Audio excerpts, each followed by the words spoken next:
Selamat pagi menjelang siang Ibu Bapak sekalian. Salam sejahtera untuk kita semua. Om Swastiastu, Namo Buddhaya, salam kebajikan, Rahayu. Assalamualaikum warahmatullahi wabarakatuh. Rasanya segar ya kalau kita merayakan perayaan agama seperti ini ya, di mana sekat-sekat yang membentengi dan memisahkan kita bisa cair dengan acara bersama seperti ini. Terima kasih untuk teman-teman yang tadi sudah perform di sini. Dan sekarang kita masuk acara yang kata MC tadi agak serius. Tausiah, istilahnya tausiah ini istilah yang mulai populer di Indonesia. Maksudnya itu adalah diskusi, siraman rohani, macam begitulah.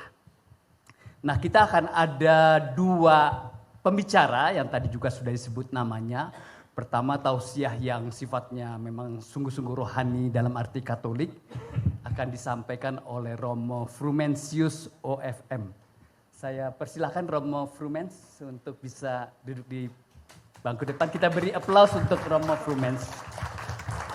Romo Frumens ini adalah seorang teolog, seorang pastor, dosen di Sekolah Tinggi Filsafat Driarkara. Beliau memang mendalami bidang teologi di Roma.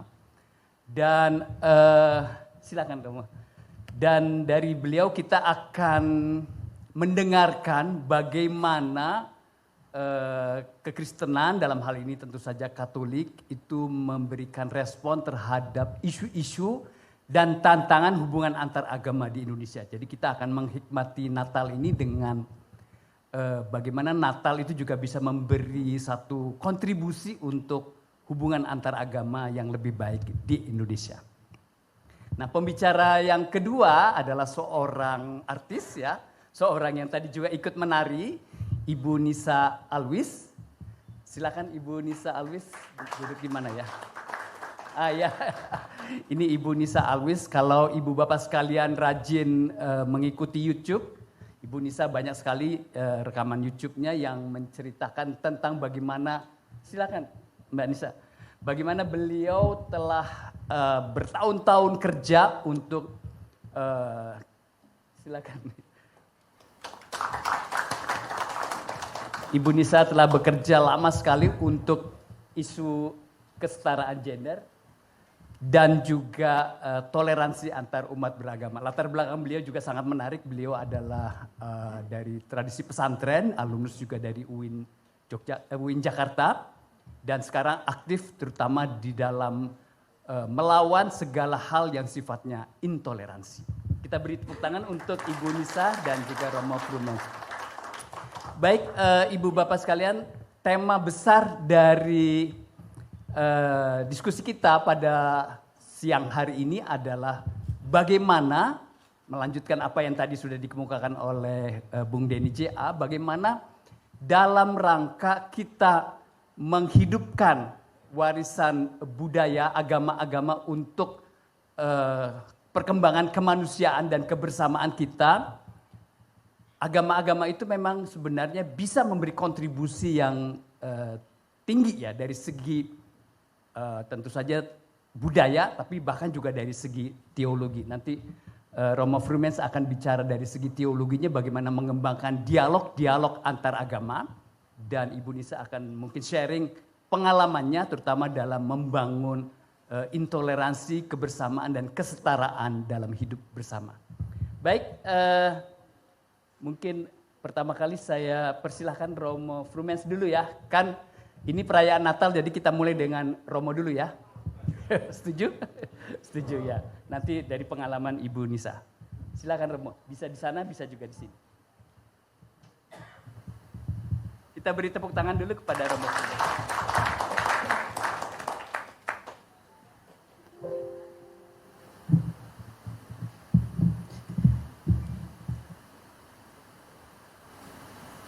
Assalamualaikum warahmatullahi wabarakatuh.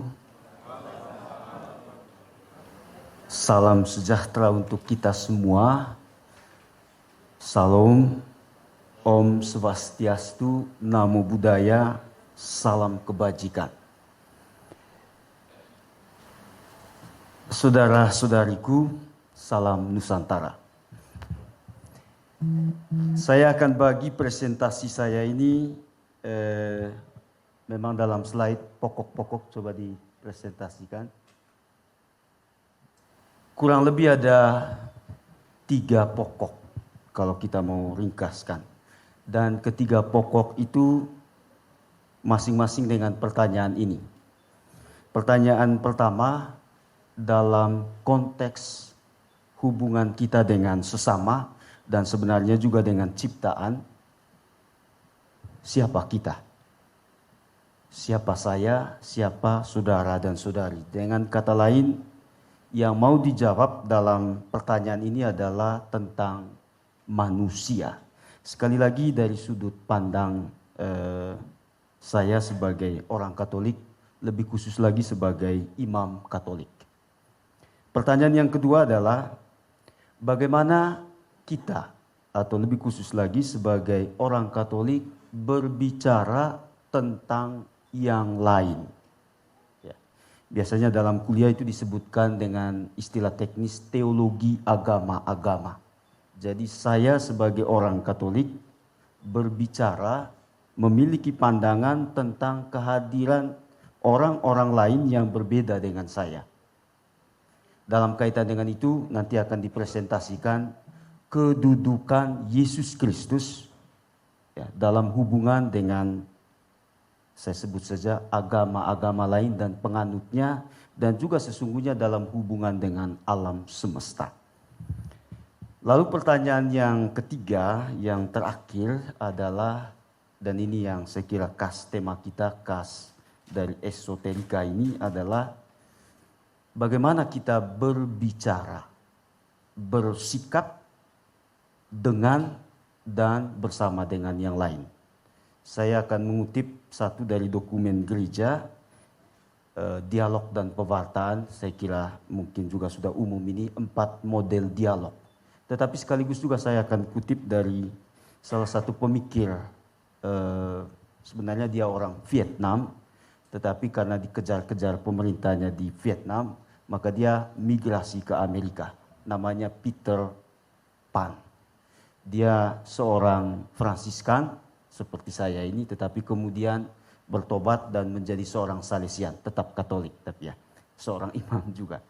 Nah, dia mengajukan 3 paradigma di dalam bagaimana kita membangun, berbicara dengan dan bersama dengan yang lain.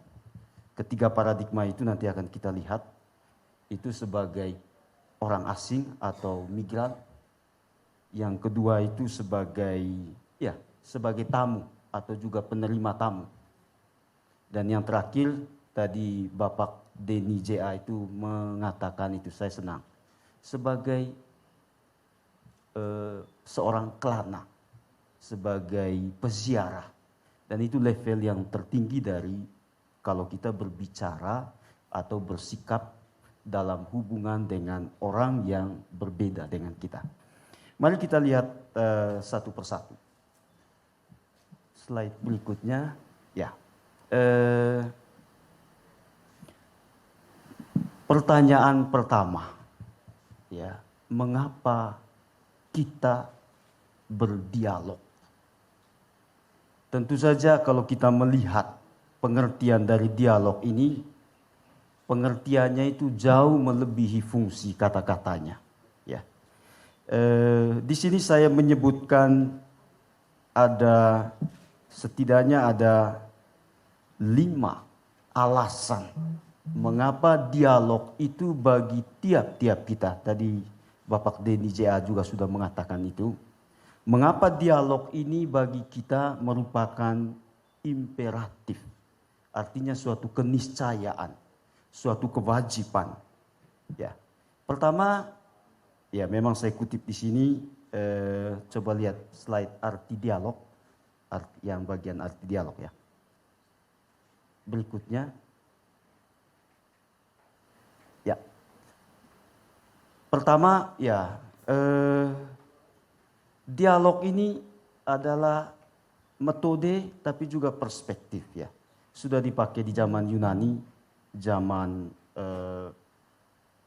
Yesus hidup, tetapi juga tanpa referensi kepada mereka. Dialog ini sebenarnya juga adalah penanda bahwa kita itu memang manusia. Ya. Karena itu tadi dikatakan, dan saya senang mengutip itu, kita ini adalah spesies dari Homo sapiens.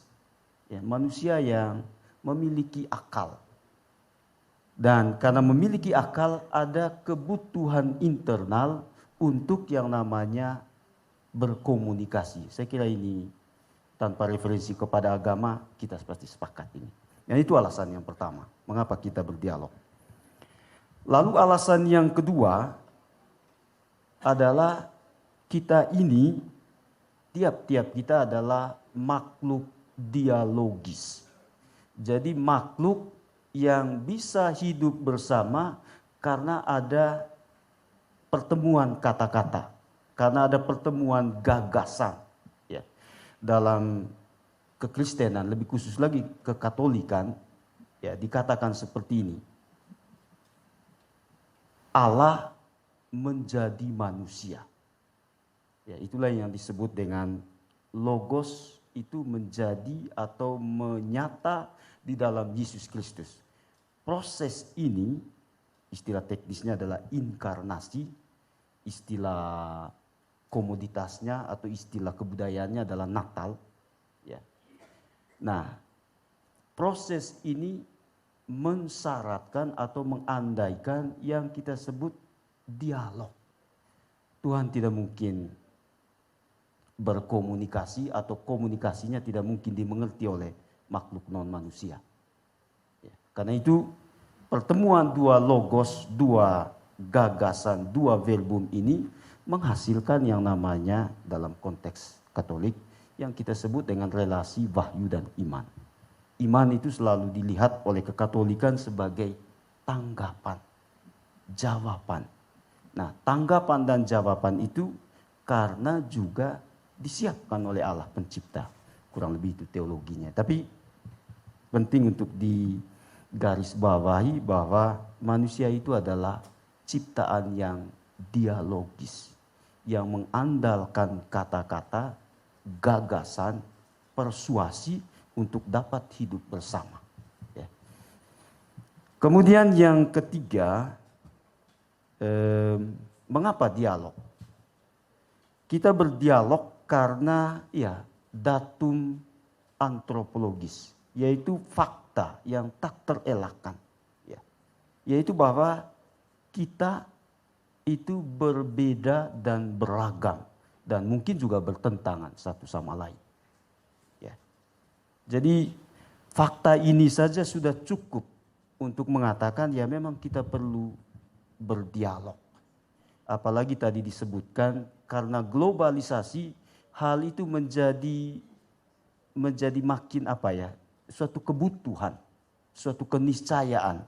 Orang yang tidak mau berdialog atau ditinggalkan atau ya pada tingkat yang ekstrim ya menjadi intoleran. Ya. Jadi persoalannya di sini bukan tentang mana yang benar, mana yang salah, tetapi kita harus membuka diri bagi kehadiran yang lain.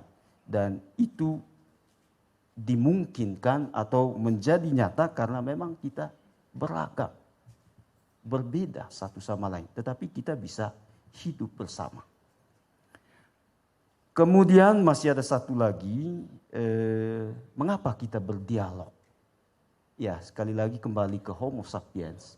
Karena tiap-tiap kita secara personal dan juga secara sosial ingin bermakna, ingin berarti. Dan di sini bermakna dan berarti itu artinya adalah memberikan kontribusi bagi peradaban. Ya, kita bisa menamakan kontribusi itu dengan misalnya kebudayaan, dengan pajak kalau dalam hidup bernegara dan macam-macam. Tapi apapun istilahnya, tiap-tiap kita ingin supaya bermakna, berarti. Kemudian, nah ini yang khas Katolik. Nanti kita akan lihat mengapa berdialog. Kita berdialog karena itulah hakikat dari gereja, khususnya gereja Katolik. Ya. Nah, dengan bagian yang terakhir ini kita masuk sekarang ke pertanyaan kedua. Ya. Bagaimana kita berbicara kepada atau tentang yang lain yang berbeda dengan kita, dan bagaimana kita berbicara bukan hanya tentang, tetapi juga bersama dan dengan yang lain. Nah, di sini coba lihat kedudukan Yesus Kristus. Slide kedudukan Yesus Kristus. Ya. Ya. Nah, kita berbicara tentang yang lain. Paradigmanya saya kira kita mungkin sudah tahu semua juga ini, tapi saya hanya menyinggung saja. Lalu nanti dari sini kita akan melihat di mana posisi gereja Katolik. Pertama ada yang namanya eksklusivisme. Saya hanya menyebut dua saja pandangan ini dalam gereja Katolik. Eksklusivisme itu mengatakan seperti ini. Satu, Yesus Kristus itu satu-satunya penyelamat. Ya. Dan kekristenan atau lebih khusus lagi, kekatolikan itu adalah satu-satunya agama yang benar. Yang kedua, implikasi dari pandangan itu, bermisi itu berarti tadi seperti dikisahkan debat antara Romo Mangun dan Gus Dur, dua tokoh yang saya kagumi. Sebenarnya tambah Nurkolis Majid juga ya. Karena sedikit catatan kaki, dua tokoh ini sering saya sebut juga dalam doa kalau saya mendaraskan doa syukur agung di dalam kalau saya memimpin misa. Karena menurut saya tokoh ini entah bagaimana membuat kita ini tidak hanya mencintai keberagaman tetapi juga pro dan membangun keberagaman. Nah, konsekuensinya adalah misi berarti membaptis orang. Ya. Dan karena itu dekat dengan ini sebagai salah satu konsekuensi yang saya kira terang benderang di dalam penjajahannya. Orang datang ke sini, oke dengan motif ekonomi atau di Amerika Latin itu misalnya, menjadi Katolik itu berarti dibaptis. Dan dibaptis itu berarti hapus semua budaya-budaya. Ya. Dan menjadi Katolik itu berarti ikut gereja Katolik Roma. Itu eksklusivisme. Memang ada sisi positifnya juga nanti ya. Akan kita lihat. Lalu masuk ke pandangan yang kedua. Nah, sebelum maju ke pandangan yang kedua, eksklusivisme ini dalam banyak praktek itu dihayati oleh gereja itu kita sebut aja sebagai titik balik. Itu sampai dengan tahun 65 dengan hadirnya Nostra Aetate, salah satu dokumen penting gereja yang melihat bahwa orang-orang lain atau agama-agama lain juga itu menjadi jalan yang sah untuk kebenaran. Nah, kita lihat ke inklusivisme sekarang. Saya hanya mengajukan dua pandangan saja. Inklusivisme ini berpandangan seperti ini. Yesus Kristus ya, tetap satu-satunya penyelamat mutlak. Tetapi Yesus Kristus ini juga tidak hanya hadir di dalam gereja Katolik atau kekristenan, tetapi dia juga bahasa teknisnya melalui rahmat dan karya Roh Kudus juga berkarya di luar kekristenan. Ya, ada banyak debat mengenai ini juga, teori macam-macam. Karl Rahner misalnya terkenal dengan istilah Kristen anonim. Ya. Untuk menyebut satu, nanti di dalam dokumen-dokumen gereja akan disebut macam-macam istilah yang menunjukkan bahwa gereja inklusif. Ya. Tetapi tetap Yesus Kristus itu dipandang sebagai satu-satunya penyelamat mutlak, dan bahwa Yesus Kristus sebagai penyelamat mutlak, dan ini perubahan ini sangat tipis ya. Sebagai penyelamat mutlak, gereja tidak bisa mengklaim bahwa hanya di dalam kekatolikan dia hadir. Ya. Dan kalau kita lihat peristiwa Natal ini, salah satu, ini catatan kakinya, konteksnya adalah ada pertanyaan seperti begini. Apakah Yesus datang ini karena kita berdosa? Teologi Rasul Santo Paulus menjawab ya. Karena kita berdosa maka Yesus datang, diutus oleh Allah. Ya. Tetapi ada satu aliran teologi dan itu yang kami hayati juga. Rasanya terlalu tidak bebas Allah itu kalau dia hanya datang karena kita berdosa. Ya. Kita nggak bisa menyogok Tuhan Allah itu supaya dia begini, dia begitu. Nah kami, para Fransiskan terutama yang mengikuti aliran teologi ini mengatakan Allah itu menjadi manusia yang kita sebut Natal ini karena cinta. Ya. Karena itu selalu ada yang namanya indikatif. Artinya sebagaimana Allah mencintai manusia di dalam Yesus Kristus. Ini kas inklusif ya. Demikian pun juga kita sebagai makhluknya mesti juga mencintai sebagaimana Allah mencintai. Dan cintanya sifatnya itu gratis tetapi perlu untuk keselamatan kita. Jadi seandainya, ini agak spekulatif ya, untuk membebaskan konsep kita tentang Allah di dalam Yesus Kristus itu. Ya, seandainya manusia tidak berdosa, apakah Allah di dalam Yesus Kristus itu datang?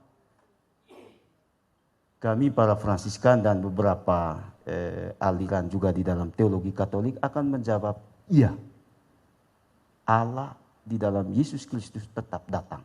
Nah konsep inilah yang di dalam inklusivisme dikatakan seperti ini. Oke, Yesus Kristus itu satu-satunya penyelamat. Tetapi kita tidak bisa membatasi kehadirannya hanya di dalam gereja Katolik atau kekristenan. Melalui rahmatnya dan berkatnya dan Roh Kudusnya, dia juga berkarya secara aktif dalam, nah nanti saya kutip itu bahasa dokumen itu, dalam jalan-jalan yang hanya diketahui oleh Allah. Jadi dengan pandangan itu saya menghayati itu juga tidak berlagak juga mengerti tentang Allah. Ya, tidak berlagak mengerti juga tentang sorga. Jadi lebih rendah hati lalu melihat kehadiran yang lain. Jadi inklusivisme ini menerima eksklusivisme, tetapi itu bagi diri sendiri aja. Ya. Tetapi dalam hubungan keluar kita mesti menerima, mengakui bahwa Tuhan juga berkarya. Nah, implikasinya untuk misi adalah, apa artinya misi? Misi adalah seperti kita buat pada siang hari ini, ya berdialog. Menghargai orang, itu semua konsekuensi praktisnya.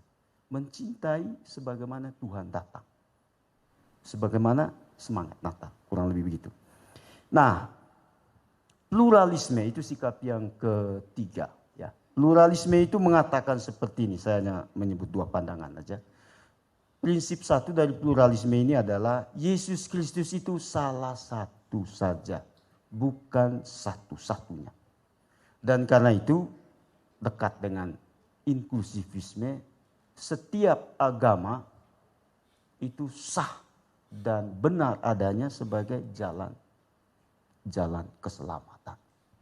Karena itu bermisi dalam konteks pluralistik ini seperti juga ya berdialog, tetapi juga mencegah diri agar tidak bersikap relativistik. Artinya kehilangan identitas, ya, kehilangan pegangan, kehilangan tradisi di dalam berdialog dengan pihak lain. Ya. Jadi oke, dialog, tetapi dialog itu lalu bukan bukan jatuh ke dalam sikap relativistik. Nah di poin inilah orang seperti almarhum Ratzinger atau Paus Benediktus itu dia tidak suka dengan pluralisme ini. Terutama karena pandangan yang pertama tadi, nggak bisa Yesus Kristus itu hanya salah satu saja. Atau mungkin di batin diterima bahwa Yesus Kristus itu satu-satunya, tetapi dalam hubungan dengan pihak lain kita mesti juga mengakui bahwa seperti kita, Tuhan juga itu menghendaki mereka supaya menjadi itu menjadi rekan sesama pesiar. Nah sekarang berikutnya bagaimana kita berdialog atau hidup bersama dengan yang lain. Nah, gereja di sini saya kutip dua dokumen itu Nostra Aetate dan Dialog dan Pewartaan. Saya hanya sebut singkat saja. Dari dialog dan pewartaan itu ada 4 model dialog. Ya. Dialog kehidupan, dialog aksi, dialog pandangan teologis, dan dialog pengalaman iman. Saya kira yang kita buat pada siang hari ini ya, memenuhi semua ini. Ya. Jadi tetapi kembali saudara-saudariku, mengapa berdialog? Itu karena sikap yang kurang lebih inklusif. Nah, dalam kaitan dengan itu, coba lihat itu istilah-istilah, yang bagian istilah ya. Istilah. Terus slide berikutnya istilah-istilah. Terus berikutnya lanjut. Satu lagi ya. Satu slide lagi, sorry. Satunya lagi. Oke. Nah, saudara-saudari, posisi gereja Katolik itu di sini. Inklusif tetapi dengan kurang lebih seperti ini. Siapakah saudara-saudari kita itu yang bukan pengikut Kristus atau yang bukan menjadi anggota gereja Katolik? Ini disebutkan seperti ini. Mereka itu adalah umat Allah. Ya, bukan umat Kristus ya. Jadi ini juga istilah yang kurang lebih polemik juga ya. Tapi baik kita lihat umat Allah, artinya ya yang diciptakan oleh Tuhan. Kemudian siapa mereka itu? Mereka adalah yang dengan tulus mencari kehendaknya. Peter Pan menyebut ya, dalam hubungan dengan pihak lain kita itu mestinya atau seharusnya bersikap sebagai sesama pesiara yang mencari kehendak Allah. Nah, istilah berikutnya yang kadang-kadang agak kolonialistik, tetapi ya bagus juga. Persiapan Injil, terutama Injilnya dimengerti di sini bukan terutama keempat kitab itu, tetapi I huruf besar, maksudnya adalah persiapan untuk ya mewartakan Kristus. Tetapi sekali lagi di sini mewartakan tidak selalu harus berarti membaptis. Ya, terutama dengan dokumen Nostra Aetate, pembalikan itu lalu menjadi sangat nyata, dan saya kira dalam perjalanan misi gereja setelah 65 itu ya menjadi jelas ya. Bermisi bukan berarti membaptis orang. Ya. Lalu di Gaudium et Spes, ya, saudara-saudari kita yang lain itu disebut dengan orang yang berkehendak baik. Dan persis sejak tahun 65 ini, dalam surat-surat resmi kepausan itu selalu ditambahkan orang-orang yang berkehendak baik. Tujuan dari surat-suratnya. Karena perubahan pemahaman ini. Yaitu bahwa Yesus Kristus itu tidak hanya hadir di dalam gereja Katolik. Tetapi juga di luar kekristenan. Lalu Gaudium et Spes nomor 92. Jadi ini yang menjadi juga dasar. Kenapa gereja mengakui ya atau menerima ya, karena di dalam tradisi-tradisi yang berbeda dengan kekristenan terdapat hal-hal yang bernilai, hal-hal yang religius, tapi juga hal-hal yang insani ya, yang sangat manusiawi. Artinya tidak perlu referensi kepada Yesus Kristus untuk membaptis mereka, kira-kira begitu. Atau ad gentes disebut dengan benih-benih logos, benih-benih dialog. Artinya kehadiran pihak lain itu mengundang kita untuk mendekatkan diri padanya. Ya, maka itu dialog bukan taktik untuk mengkristenkan atau mengkatolikan, tetapi dialog itu adalah tuntutan atau cara berada. Ya, seperti yang dilakukan oleh Allah di dalam Kristus ketika mendekati kita. Jadi itu paradigmanya. Kemudian di Nostra Aetate, agama-agama dan tradisi religius itu memantulkan sinar kebenaran. Jadi sangat tidak Katolik ketika lalu mengatakan yang lain itu tidak akan masuk surga. Ya, kalau mau masuk surga ya baptislah menjadi Katolik. Tidak seperti itu sekarang ini perubahan paradigma misi gereja, tetapi ya mendekati apa yang bersama-sama kita miliki, ya sudah, itu yang dikedepankan. Lalu Opta Tam Totius nomor 16, ini salah satu dekrit pembinaan para calon pastor ya. Jadi para calon pastor itu, calon imam itu diminta dan dituntut untuk mempelajari dan mengenali budaya-budaya lain. Saya kira itu juga salah satu sebabnya kenapa Budi Munawar ini mengajar Islamologi di kampus kami di STF di Larkara. Salah satu pertimbangannya ya, ini. Tetapi sekali lagi dialog bukan taktik, bukan strategi. Ya, tetapi itu suatu apa ya? Tadi kita sebut itu cara berada. Karena kita ini adalah Homo sapiens. Nah, bagian terakhir dari langsung penutup. Bagian terakhir dari pandangan ini, saya mengambil dari Peter Pan. Ya, dia menulis salah satu buku dengan judul seperti ini. Being religious means being interreligious. Kira-kira seperti kita sekarang ini ya. Dalam diri kita itu mengalir macam-macam tradisi. Ya. Tapi tentu saja ada tradisi yang dominan juga. Ya. Tetapi siapapun kita ya menjadi beragama atau memiliki iman sekarang ini ya kira-kira ya seperti ini, harus mampu membuka diri. Nah, orang ini Peter Pan ini mengajukan 3 model atau 3 paradigma dalam bagaimana kita berhubungan ya, membina sikap dengan saudara-saudari kita yang berbeda dengan kita. Pertama itu menjadi orang asing ya, atau migran, dia tulis di sini. Apa maksudnya? Saya kira kita semua pernah menjadi orang asing di suatu tempat ya. Jadi kita mempelajari budaya itu ya, mengenali, mengurus surat-surat macam-macam ya. Artinya apa? Supaya kita itu diterima di satu tempat yang baru. Ya, tidak bisa tidak. Kita harus berdialog, mengenal orang ya. Itulah maksudnya menjadi migran. Dalam dialog juga saya kira begitu juga ya. Jangan karena orang itu orang asing yang berbeda dengan kita mencegah diri dari berkomunikasi dengan dia. Ya, pasti itu anti. Kalau dari Katolik saya mengatakan itu adalah anti Katolik. Ya. Seorang Katolik itu mutatis mutandis atau menjadi Katolik tidak bertentangan dengan menjadi manusia. Atau sebaliknya juga. Menjadi manusia tidak bertentangan dengan menjadi Katolik. Ya.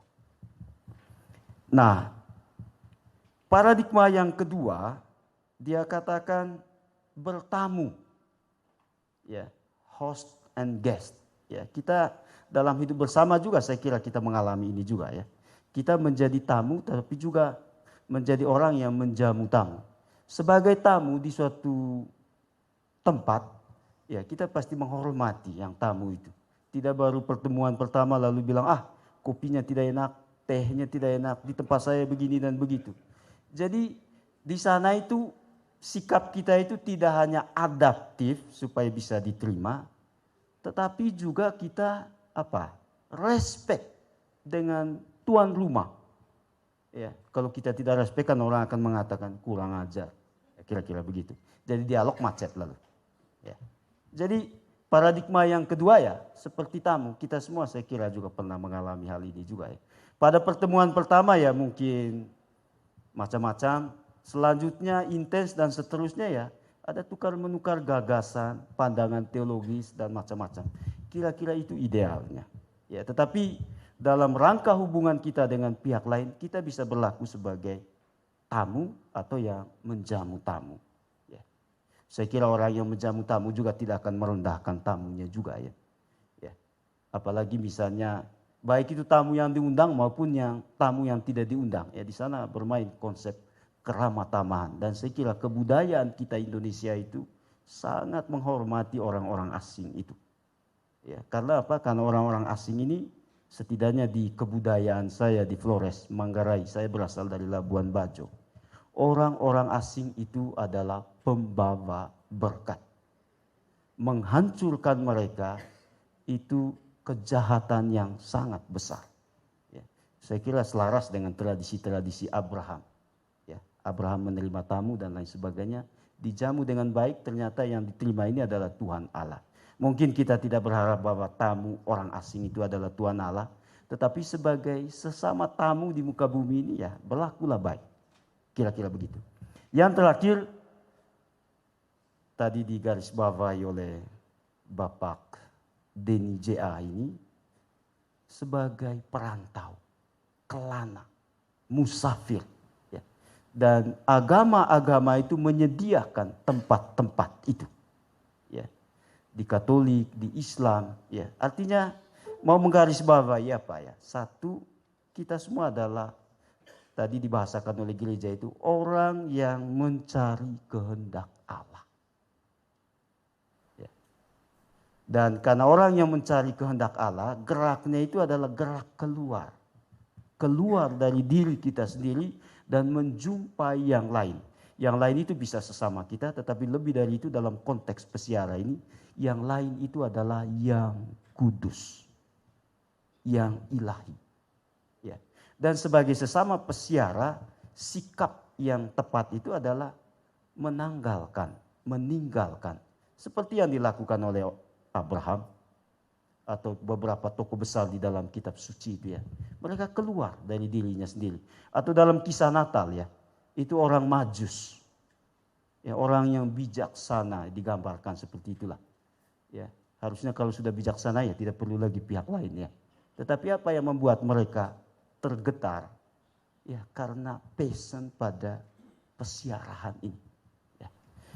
Nah, sebagai bagian yang paling akhir sekali Pak Budi, saya coba baca, ini ada pantun ya. Orang tua, orang muda, semua pada doyan jamu. Selamat siang untukmu semua, semoga damai Tuhan bersamamu.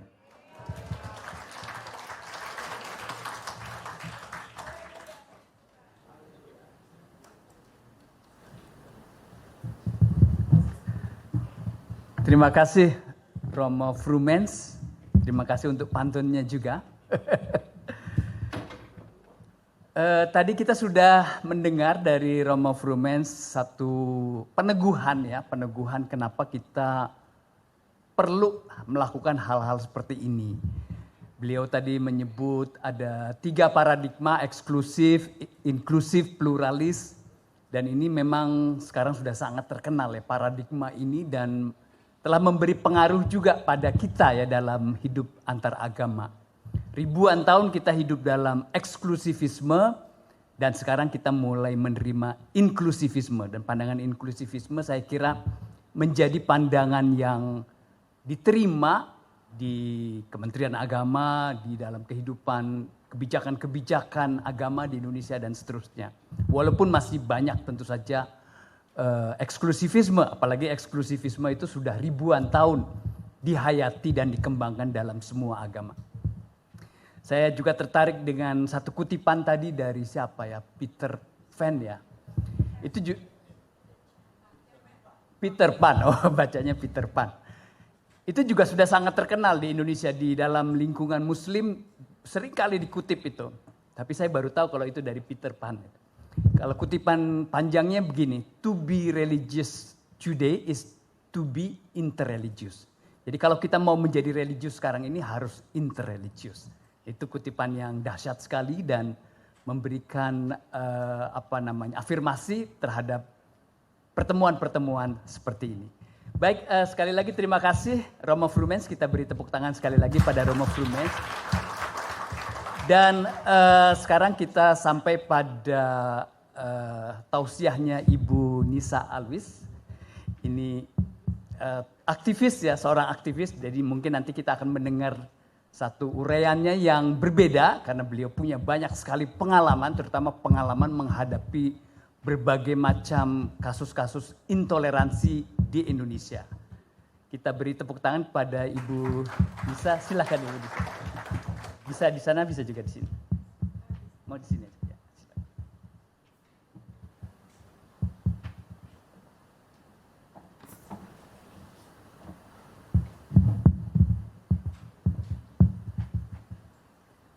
Bismillahirrahmanirrahim. Assalamualaikum warahmatullahi wabarakatuh. Alhamdulillah wa syukurulillah la haula wa la quwata illa billah. Assalatu wassalamu ala rasulillah wa ala alihi wa sahbihi wa mawalah amma ba'du. Selamat siang, salam Nusantara. Bapak-bapak, ibu-ibu yang saya hormati, sebuah kejutan sih sebetulnya, why me gitu, Mas Budi. Banyak sekali bapak-bapak, ibu-ibu yang hebat-hebat di hadapan saya. Mungkin ini sekedar sharing aja. Saya bukan aktivis banget, not too much. Tetapi sangat menarik menurut saya kegiatan hari ini, di mana kita bisa melakukan perjumpaan, bridging, karena di luar sana semuanya terlalu sibuk, dan di luar sana juga situasi menggemaskan, tegang, politisasi agama juga tidak bisa dihindarkan, politik identitas juga memang sebuah pilihan. Jadi mau tidak mau ya kita semuanya menahan diri, mau tidak mau kita semuanya berada di tengah-tengah, salah satunya adalah dengan pertemuan seperti ini untuk menghangatkan jiwa kita. Tadi Mas Denny, saya menyimak kata demi kata sungguh sangat tepat mengungkapkan banyak hal mengenai kemanusiaan dan titik temu Kalimatun Sawa Common Platform yang memang pada masa sekarang ketika itu sudah dibangun oleh para pembaharu di Indonesia dahulu, tetapi ada kecenderungan saat ini menghadapi tantangan baru sehingga hadir kelompok-kelompok yang lebih keras, kaku, militan, dan itu jumlahnya banyak sekali di grassroots. Mungkin orang-orang yang mampu untuk beyond religion seperti yang di hadapan saya ini hanya kalangan yang very selected one, akademisi, critical thinkingnya udah sangat terasah sehingga kita mampu menerima bahwa tidak ada klaim kebenaran yang mutlak benar di hadapan manusia lainnya. Maka kita harus menerima bahwa yang kita peluk, yang kita yakini bagi orang lain itu salah mungkin.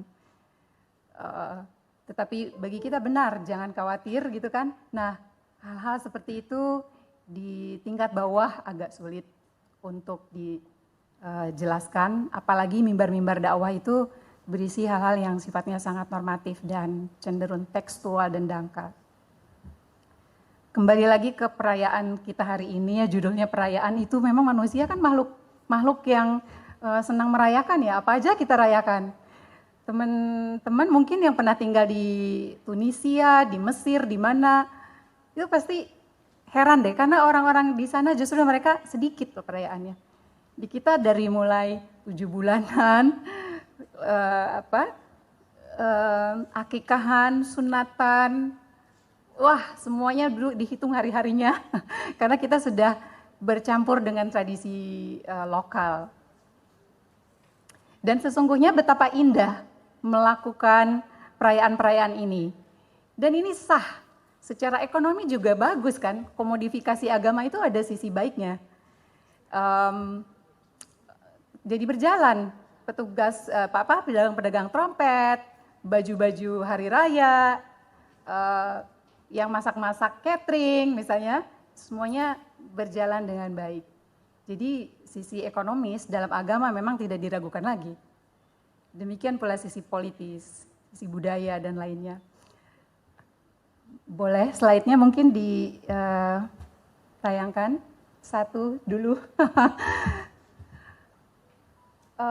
Teman-teman, Bapak Ibu, nah sebetulnya yang kita cari dalam kehidupan ini adalah yang baris pertama itu. Sesukses apa hidup kita secara ekonomi, secara status sosial, secara kedudukan politik dan lain sebagainya, apalah daya, apalah gunanya apabila kita tidak bahagia. Ya, dan salah satu jalan untuk menuju kebahagiaan dengan balancing jiwa raga kita adalah jalan agama. Dan tadi seperti Mas Denny sudah sampaikan, ada 4.300 agama di dunia ini. Sebagian punah, sebagian lagi masih bertahan. Banyak yang kita tidak tahu apa namanya. Jadi apa kabar Tuhan kita? Ya, actually we just share the same God. Jadi peluklah Tuhan yang kita yakini, tapi biarkan orang lain memeluk Tuhannya sendiri.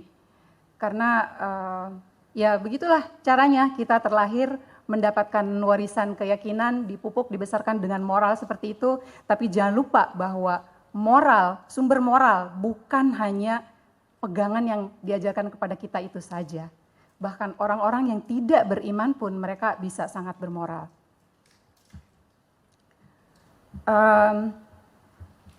Kembali lagi kepada next, agama bersifat motivasional. Itulah mengapa sangat baik para founding father negeri kita menyimpan sila pertama ketuhanan yang Maha Esa. Karena mereka dengan perjuangan yang penuh air mata mendirikan republik ini, salah satu kekuatannya tentu saja motivasi dari agama.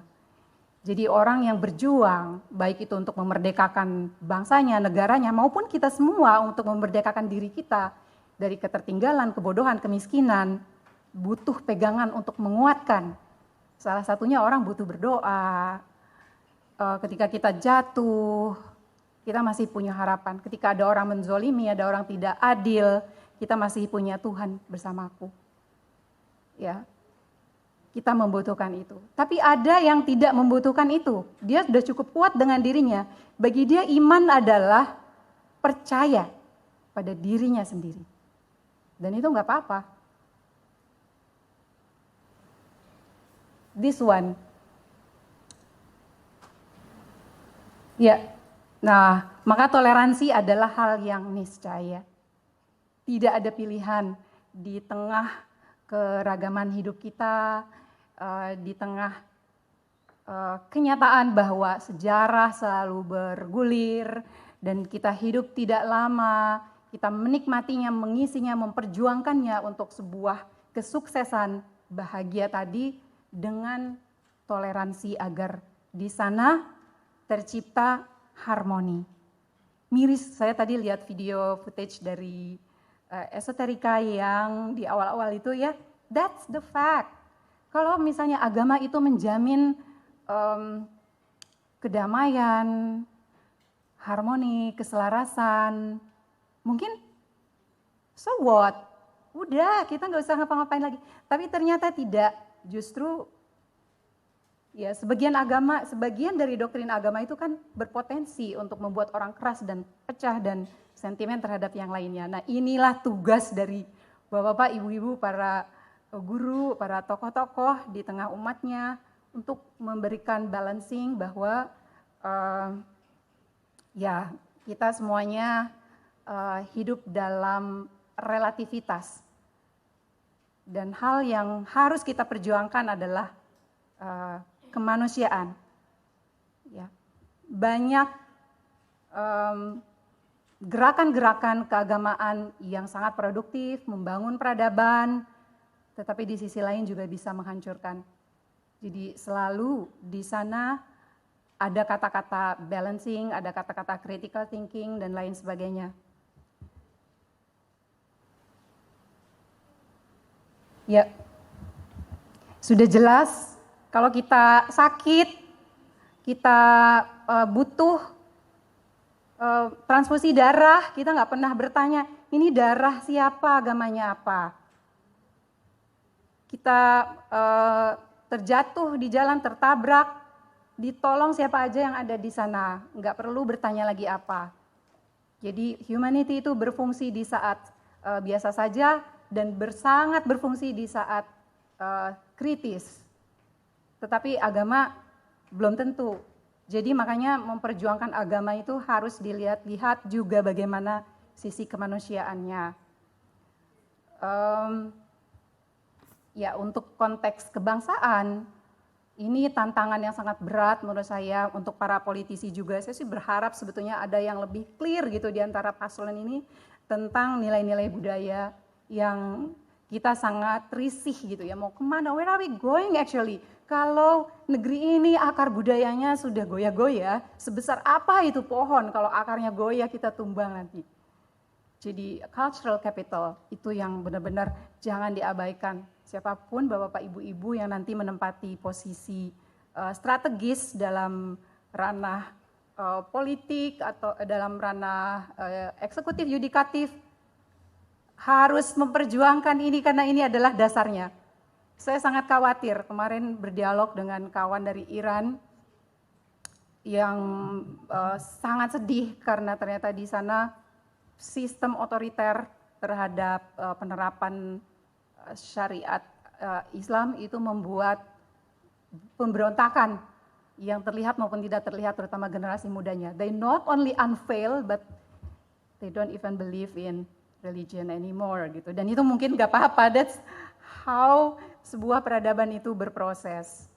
Tetapi kan menjadi sangat menyedihkan kalau terjadi pertumpahan darah dan orang dipenjara tanpa kesalahan yang jelas gitu, yang sia-sia. Nah itu tadi kontekstualisasi doktrin Islam dalam sejarah itu bukunya Cak Nur tahun 94 pas saya waktu pertama kuliah tebal segini. Dan itu saya bawa sampai saya master di Australia masih saya bawa karena masih pengen dibuka-buka lagi. Menurut saya itu juga sebuah masalah saat ini ketika pemimpin-pemimpin agama yang cenderung tekstualis sehingga mereka tidak bisa kontekstual, sehingga umat jamaahnya diajak untuk kembali kepada kemurnian, revivalisme. Islam itu justru melampaui hukum alam. Masa kita disuruh hidup di abad 7, 1000 tahun yang lampau, padahal kita sekarang hidupnya, you are here now, semuanya udah pakai pesawat terbang, udah nggak pakai onta. Ya, jadi kadang-kadang memancing critical thinking itu kita butuh orang-orang yang bisa humor, sehingga bisa diterima dengan tidak sadar gitu di kalangan bawah. Sayangnya ustadz-ustadz yang humornya bagus, itu jamaahnya banyak semua ketawa, biasanya humornya humor jorok. Itu sayang banget. Nah ini saya mau cerita tentang Serumpun Bakung nih teman-teman saya. Jadi actually we from the same pain, kita tuh merasakan kesakitan yang sama, kegelisahan yang sama, ada krisis identitas kita sebagai bagian dari penduduk dunia. Kita mungkin setiap tahun juga bisa update mana penduduk yang indeks kebahagiaannya paling tinggi misalnya. Kita di mana gitu. Kita indeks yang paling tinggi itu negara yang paling religius. Dan di antara 10 negara paling religius itu nggak ada satupun negara majunya. They are not our circle. Circle kita tuh negara-negara tertinggal semua. Jadi what's the point of being religious? Seharusnya kalau memang religiusitas itu bersamaan dengan kualitas manusianya, maka kita harusnya menjadi negara yang paling maju. Nah, balik lagi tadi sebelumnya, ya sebagai anak bangsa ini maksudnya kita khawatir dengan terutama kami ini mayoritas kita kan muslim ya, tapi di Serumpun Bakung teman-teman saya sudah tidak bertanya lagi kamu agamanya apa, apalagi misalnya udah sholat apa belum, we don't care about that anymore. Kita tuh udah kita bareng-bareng we share happiness karena it's just religion. Gak usah terlalu khawatir mau unveil, mau buka kerudung, masa Tuhan marah ngelihat saya begini? Tuhan tidak suka kata SBY ya. Nah, itu nonsense banget gitu. Tuhan pasti suka pada orang-orang yang bahagia. Jadi ya cenderung apalagi perempuan, tiang negara. Kalau Ibu Kartini dulu berjuang habis gelap terbitlah terang, perempuan mencapai kesetaraan pendidikan, terus kita juga membangun sampai ada kuota 30%. Tapi sadar nggak sih kita sebetulnya habis terang gelap lagi. Ya ini bukan karang-karangan kok, nyata sudah banyak banget di sekitar kita.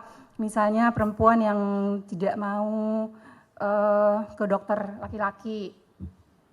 At the same time, di keluarganya didukung perempuan itu jangan banyak berkegiatan di luar. Terus ntar di rumah sakitnya susternya ngesot. Apa gimana gitu ya. Jadi paradoks. Tapi sayangnya karena kita lemah dalam critical thinking sejak usia sekolah dasar, bahkan sejak di rumah-rumah, kita dari awal tuh semuanya indoktrinasi hal-hal yang nonsens dan tahayul. Jadi untuk mendefinisikan apa itu paradoks aja tidak tahu. Yang penting ini udah keluar dari mulut guru agama udah pasti benar. Gitu aja. Padahal guru agamanya sama bapaknya mungkin sekolahnya, bergaulnya jauh lebih luas bapaknya, tapi di hadapan guru agamanya gitu. Nah makanya disinilah pentingnya bagaimana kita sebagai bagian dari orang yang berada dalam pegiat agama ini untuk membuat critical thinking ini menjadi biasa. Kayaknya itu kunci ya, dimulai dari rumah-rumah kita. Perempuan cenderung dikungkung, janganlah. Di negara-negara maju udah nggak ini lagi isunya gitu. Kita masih isu pakaian. Dan itu serius, sangat serius. Saya soalnya bersama teman-teman ini sudah biasa mendengar traumatizing. Banyak orang menjadi trauma karena dianggap tidak baik, karena dianggap buruk, hanya karena terlihat rambutnya misalnya. Itu serius. Dari bayi sekarang ditutupi. TK, SD. 1001, kalau di bapak-bapak ngelihat murid-murid SD negeri sekarang kayak gimana? In the long term, perempuan sama aja dengan laki-laki. Kita tuh butuh expose matahari, butuh sehat, perkembangan motorik, perkembangan anak TK perlu manjat-manjat. Tapi ya sekarang yang kejadiannya adalah dari TK, dari SD tuh udah berbaju panjang sama panjang dan perempuan nggak proper. Kecuali kita tinggal di Eskimo, tutup masuk surga udah semua, gitu. Nah, this is part of the critical thinking yang Serumpun Bakung kita punya berdaya, berbudaya, bahagia itu tagline-nya. Bagaimana supaya kita menyadari bahwa when we choose something dan kita tahu argumennya, jangan khawatir itu dosa. Karena hukum tertinggi itu bukan hukum yang ada dalam tafsiran-tafsiran, tapi hukum tertinggi itu ada di hukum semesta. Kalau kita kekurangan vitamin D, kita kena penyakit serius. Itu enggak ada dalilnya. Tapi itu dalil yang nyata di kehidupan nyata. Bukan di dalam lembaran-lembaran kitab. Mungkin zaman dahulu ketika kitab itu turun, dibuat, wawasan tentang hal-hal seperti itu kan belum ada.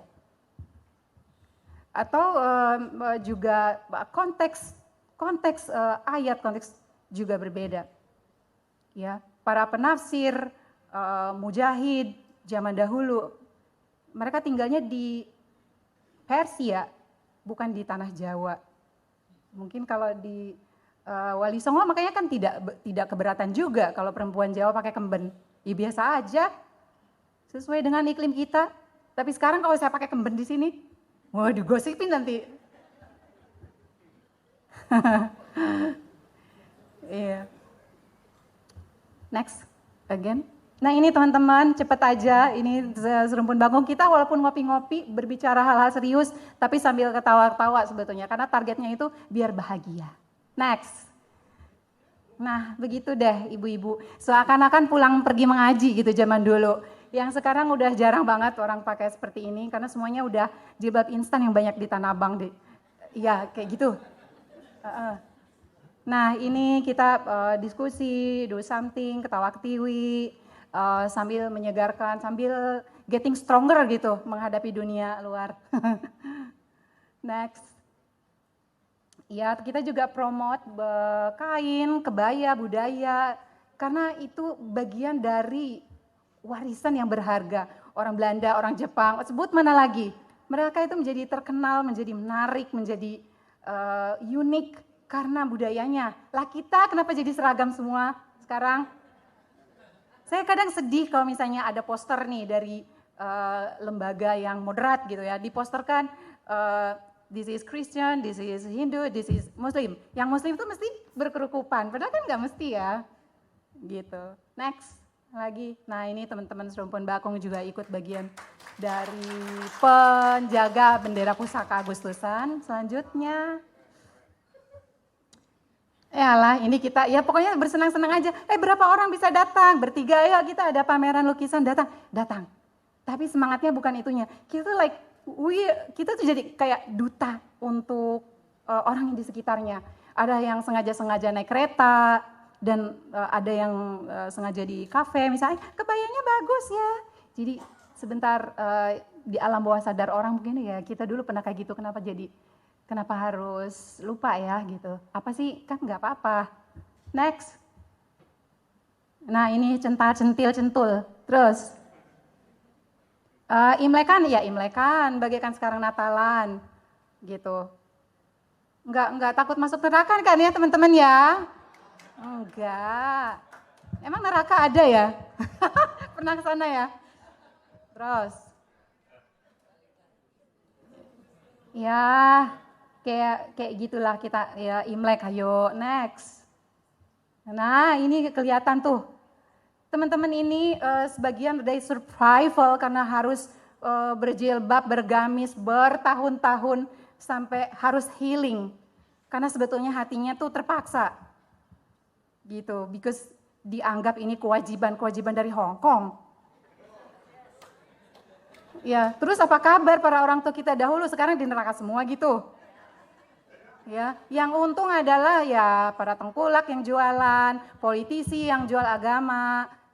Siapa lagi? Ya itu berkelindan kan gitu. Sayang gitu, keindahan kita tuh jadi hilang karena lenyapnya, langkanya rambut perempuan di Indonesia. Nanti itu judul novelnya. Terus, siapa tuh? Salah satu narsum.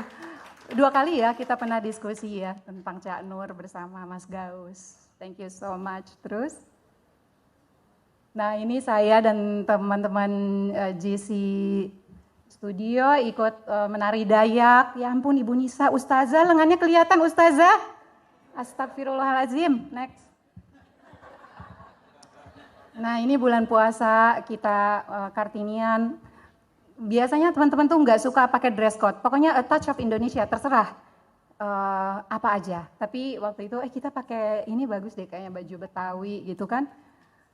Oke, tapi syaratnya rambutnya kelihatan ya, gitu. Lanjut. Nah ini kemarin kita turun ke jalan Car Free Day karena yang ada kasus perempuan 20 kalau tidak salah ya siswi di Lumajang atau di Lamongan yang dibotak gurunya hanya karena jilbabnya itu tidak dipakein daleman gitu. Dibotak cukur pakai cukuran elektrik gitu loh Pak. Dan itu digunting rujit bukannya diratain. Jadi udah benar-benar di luar nurul, di luar nalar. Ya kan? Jadi kita kayaknya what else we can do gitu. Ya udahlah. Next. Udah ya? Oh oke. That's fine. Demikian Bapak Ibu yang terhormat semuanya, senang sekali saya mohon maaf bila ada kekurangan. Untuk perayaan ini kan perayaan ya, sekali lagi kita bersyukur punya banyak momen perayaan, bahkan Nabi juga merayakan loh, Nabi Muhammad itu merayakan Idul Fitri dan Idul Adha, saya punya syairnya.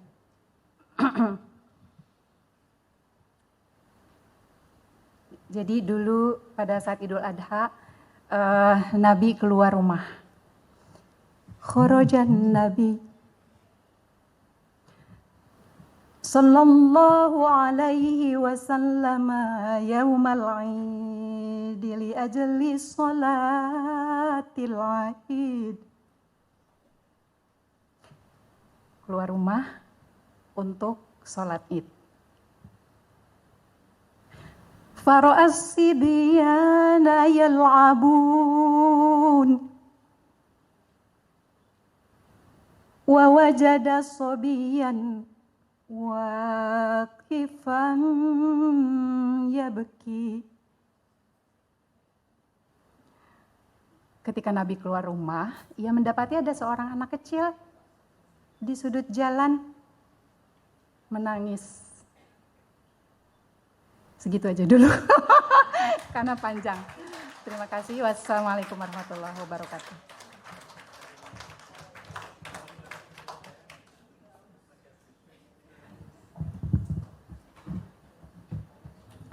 Terima kasih Ustazah Teknisa Alwis. Wah, bayangkan kalau semua ustadz dan ustazah seperti Teknisa ya. Luar biasa, pasti kehidupan antar agama kita akan berbeda. Baik, Ibu Bapak sekalian, kita sudah mendengar tadi dari dua narasumber kita insight-insight yang bagus, yang penting, yang bisa kita bawa pulang dari perayaan Natal antar iman kita.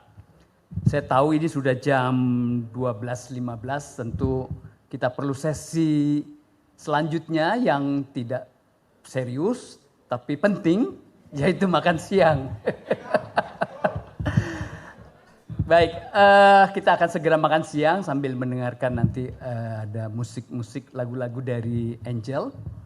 Tapi kira-kira dari dua pembicara ini kita belajar banyak sekali bahwa memang keberagaman kita perlu bertransformasi. Transformasi dari eksklusif menjadi lebih inklusif. Kalau menjadi pluralis mungkin masih kontroversial ya Romo ya. Saya kira tadi seperti digambarkan Romo Frumens, pluralisme itu memang kontroversial. Pluralisme agama ya. Tapi dalam rangka pluralisme civic pluralism, pluralisme dalam kehidupan bersama, kebinekaan kita, itu tentu sangat penting dan menjadi wawasan dalam kehidupan bersama kita sebagai warga negara. Oke, baik, kita beri tepuk tangan sekali lagi kepada Romo Frumens dan Teknisa. Terima kasih Ibu Bapak sekalian untuk kehadirannya dan kami dari Esoterika dan para mitra yang bergabung dalam kolaborasi ini. Senang sekali dengan kehadiran Ibu Bapak sekalian dan kita ingin ini menjadi tradisi yang bisa kita lakukan dalam setiap bulan atau setiap 2 bulan, 3 bulan sekali ya. Perlu dialog? Perlu?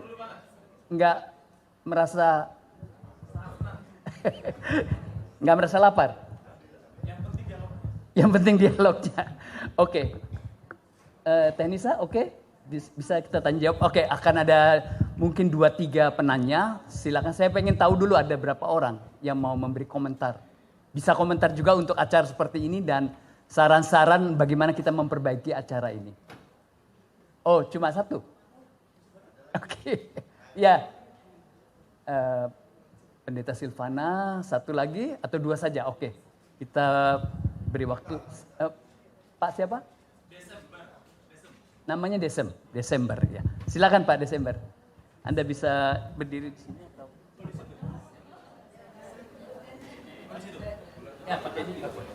Anda mau di sini? Ya. Terima kasih. Nama saya Desem Sianipar SPD MM, Evangelis juga sebenarnya. Pertanyaan saya harus singkat, mengingat waktu ya. Negara kita memang berbagai ciri khas, bineka.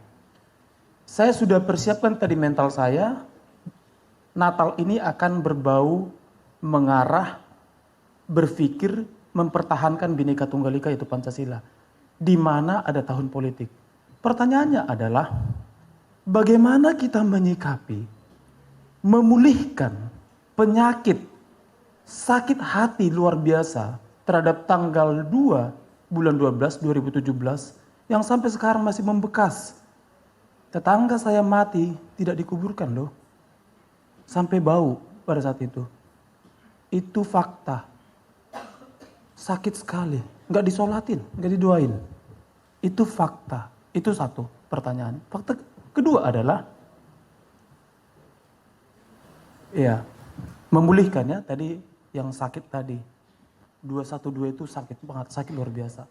Yang kedua adalah, yang disajikan memang jelas sekali.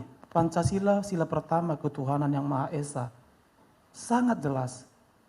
Sebagai seorang pendidik, saya seorang guru, sebagai seorang pendidik, saya 8 kali kuliah. Dan saat ini saya kuliah juga.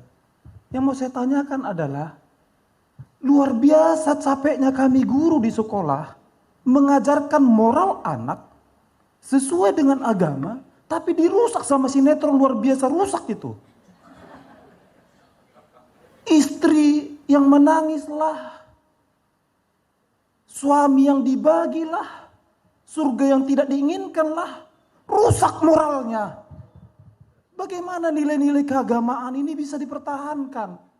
Saya diskusi sama Tito Pak Pahan yang seringkali produser daripada film ini. Kalau nggak gitu nggak laku, Bang. Iya, dia bilang jujur. Kalau kita nggak berbicara seksual, karena di sini nggak ada di bawah umur. Oh sorry, ada satu. Tolong ditutup telinganya. Itu seksual. Moral anak itu luar biasa rusak, Bapak Ibu. Bicara agama, kita bicara Tuhan. Tadi saya datang ke sini, saya di lampu merah. Mohon maaf kalian semua kaum Hawa. Celananya hanya tertutup, mohon maaf, underwearnya. Nilai moral apa lagi? Pancasila apa lagi yang mau kita katakan di sana? Ketuhanan mahasiswa, ketuhanan Maha Esa yang mana lagi? Agama mana lagi yang bicara ini? Jadi kita harus inklusif dan memang sudah harus pluralisme. Demikian pertanyaan cuma 2, terima kasih.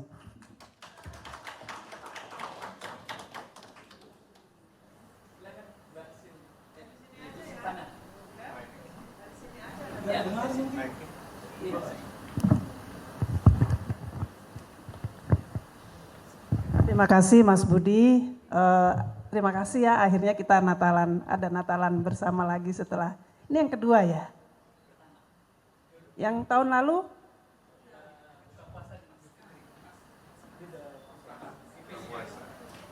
Yang di Cilandak. Oke, anyway, ya. Ya, terima kasih untuk teman-teman esoterika yang telah mengorganisir. Sebenarnya saya mau usul sederhana aja. Bisa diusulin langsung ke panitia, tapi saya merasa kita perlu juga mendengar bagaimana caranya kita membawa dialog-dialog seperti ini ke komunitas gitu. Jadi tempo hari kita Natalan antar agama di gereja gitu. Ya Pak ya, Pak Kemal sama Bu Rani hadir juga. Pengen deh kita tuh datang seperti ini di rumah-rumah ibadah yang lain. Saya tahu ada banyak sekali inisiatif seperti itu ya, sudah banyak, apalagi anak-anak muda juga sudah banyak juga tapi ya kita menambah banyak barisan itu supaya tadi kata Mbak Nisa, habis gelap terang, gelap lagi, kita harus terang lagi gitu. Karena potensi politisasi, dampak politisasi identitas yang lalu ya, yang meresap sampai di masyarakat tuh yang harus kita pelan-pelan mulai menghidupkan lagi suasana kekeluargaan di komunitas.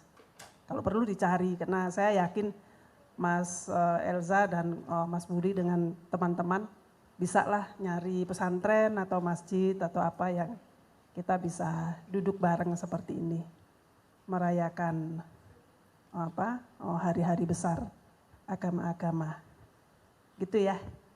Terima kasih.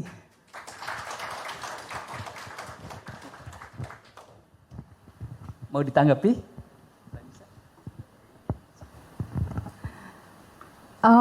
Pak Guru, memang tantangannya tidak mudah karena sudah sangat kompleks.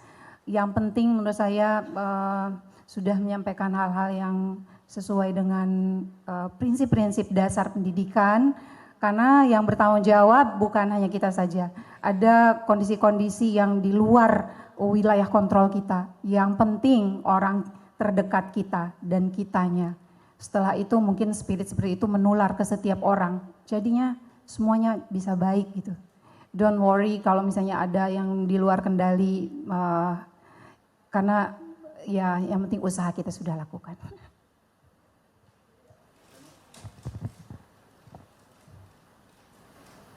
Ya, salah satu ukuran bahwa kita itu manusia adalah, ya memang ini justifikasi ya, tapi dalam banyak pengalaman itu ada benarnya, yaitu kemampuan untuk melampaui menerima hal-hal yang mungkin menurut kerangka berpikir kita berbeda dan bahkan bertentangan. Tetapi percayalah, untuk transformasi kita mesti berlaku atau seharusnya berlaku seperti entah migran orang asing yang belajar memahami seperti itu, atau juga seperti tamu. Karena hanya dengan jalan itu transformasi dapat dilakukan. Karena kalau mulai dengan kenapa begini, kenapa begitu, beratus-ratus tahun pun tidak akan ada perubahan. Jadi perubahan atau pertobatan bahasa religiusnya hanya mungkin dimulai dengan menerima keadaan. Dan penerimaan itu bukanlah tanda kekalahan, tetapi tanda bahwa kita itu manusia. Ya. Romo Mangun mengatakan itulah yang disebut dengan sikap sumele, pasrah tetapi aktif. Saya kira itu aja. Tentu saja ini bukan satu-satunya jawabannya, tapi jalan kecil, mungil, tetapi dampaknya sangat revolusioner. Terima kasih.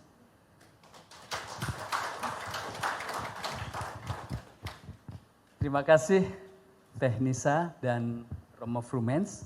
Ibu Bapak sekalian, dengan demikian tausiah diskusi perayaan Natal antar iman kita selesai. Kita akan memasuki satu sesi lagi yang tidak kalah penting, makan siang. Kita beri aplaus sekali lagi untuk kedua narasumber. Terima kasih untuk kehadirannya Ibu Bapak sekalian. Kita mudah-mudahan bisa bertemu lagi di perayaan antar agama di kesempatan yang akan datang. Terima kasih, saya sebagai moderator mengucapkan terima kasih dan semoga acara ini bisa memberikan kita banyak insight dan bisa membangun seperti yang tadi Pendeta Silvana bilang bahwa ini juga perlu dikembangkan di komunitas-komunitas. Baik, terima kasih, saya tutup untuk diskusi ini. Assalamualaikum warahmatullahi wabarakatuh dan waktu dikembalikan kepada MC.